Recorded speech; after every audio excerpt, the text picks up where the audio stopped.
आता रक्षाबंधनचा सण येतोय, पण काही भाऊ बहिणीसोबत बोलत नाहीत. एक जण म्हणला, मी बहिणीबरोबर 5 वर्ष बोललो नाही. अरे मी म्हणलं, का बोलला नाही? तर तो म्हणला, तहसील कार्यालयात सही करायला नाही आली. अरे किती हलकट माणसं आहे आपण.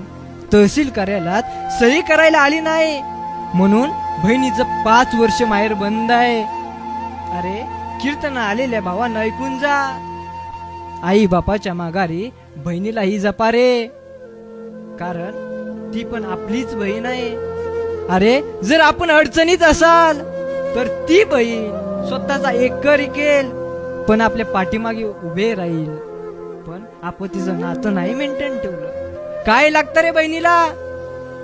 अरे बहिणीसाठी फक्त 2च सण साजरे करा. कोणते सण? एक करा रक्षाबंधनचा सण, आणि 2 नंबर भाऊबीज.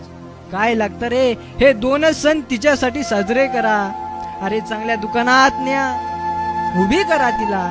ए तायडे, तुझ्या पसंतीची साडी घे ग, असं बोला.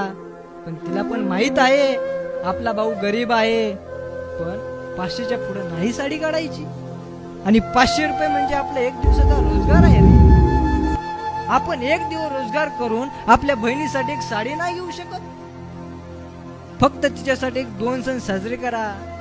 आणि कीर्तन आलेल्या भावांना ऐकून जा. आणि जेव्हा बी ती आपल्या घरी येईल तेव्हा 15 मिनिटं तिच्यासोबत खळखळून बोला आणि खळखळून हसा रे. आणि जेव्हा बी येईल तेव्हा फक्त आपल्या उमऱ्यामध्ये चप्पल काढायला एक स्वाभिमानाने जागा द्या.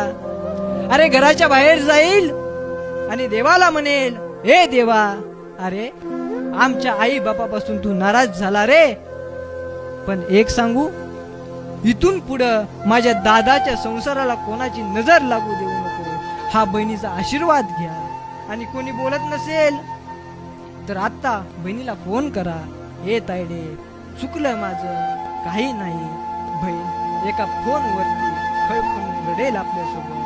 आणि तुम्ही बहिणीवर बोला, कारण अहो ह्या रक्षाबंधनला ज्या भावाला बहीण नाही तो भाऊ आपल्या हाताकडे बघून रडत असतो.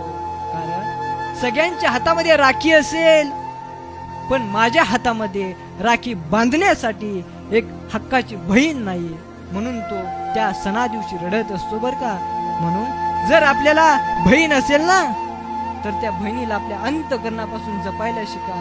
कारण बहीण आपली आहे ना, तर ती आपल्या संकटाला कोणत्याही सामोरे जाऊ शकते.